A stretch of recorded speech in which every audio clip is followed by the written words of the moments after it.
Happy Tuesday. We are still talking about the wedding at Cana. You read about it yesterday, you're reading about it again today, and the rest of this week. But each day, we're focused on just one aspect of the story. This morning, it's the jars, right? So Jesus is at a wedding. There are these 6 stone water jars that he's going to tell the servants to fill up to the very brim.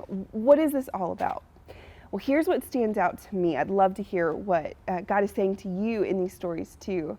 Jesus looks, and he's about to perform this miracle, and he looks around and he sees there are 6 stone water jars.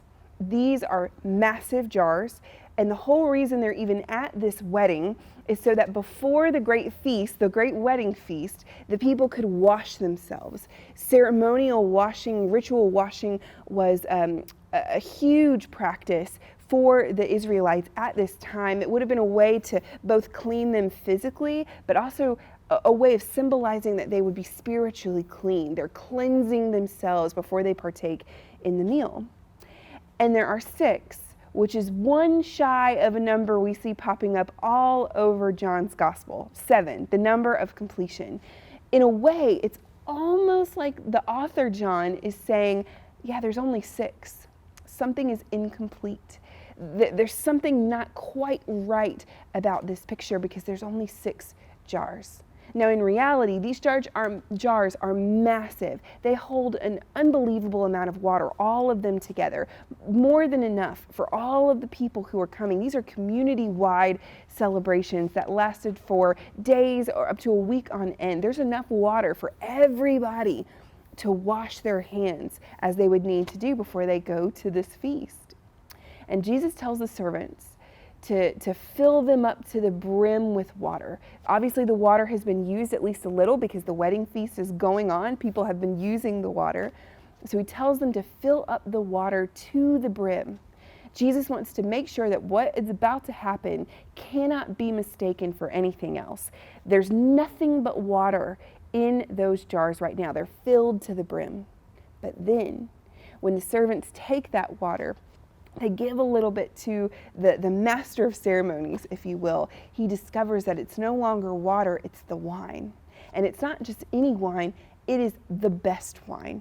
Jesus has saved the best wine for last. Wine in the Hebrew text all throughout the Old Testament was a symbol of abundance. It was a symbol of blessing. The prophets talk about when there's abundant fruit leading to abundant wine, that it means that the people are blessed. And conversely, when there's no fruit or when there's not enough wine or when the wine's not really flowing, it's a sign that all is not right in Israel. You see how these start to connect. So Jesus is pointing toward this reality that right now there are only 6 jars. Something isn't quite right. There's something wrong with Israel, particularly the leadership of Israel. But Jesus is going to do something, just like he does at this wedding, that leads to there being an overflowing abundance of wine, of blessing, right? He's going to fix the situation. And we'll talk later about what that actually means. I think Matt is going to talk about that on Friday, but just sit with that for a moment. Jesus isn't going to just fix the problem. He doesn't just, get enough wine out there for the party to keep going. He fills these jars to the brim. More than enough wine. The feast is already almost over, and he fills them to the brim, meaning there is an overflowing abundance of wine. He is setting this host couple who would have been shamed and embarrassed up to have more and plenty even after the wedding is over. It's a picture of radical generosity. Where do you see that to be true in your own life? Jesus is talking about the story of Israel as a whole. Absolutely. He's pointing forward to what's going to come, where there'll be a blessing, an overflowing, abundant blessing that comes to all of the people through a work that he is going to do. But what does that look like for you?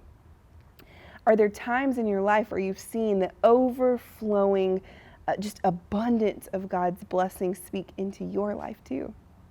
Would you just take a few moments today to sit in that and thank God? Just offer your gratitude for the ways that he has just poured into your life, that he's blessed you, uniquely you. And if there are any areas where you feel like you're still incomplete, like you're just 6 stone jars or you're not quite filled to the brim, would you just ask him to come into those places and do something miraculous in them too? I hope you're enjoying this plan, and we'll see you back here again tomorrow.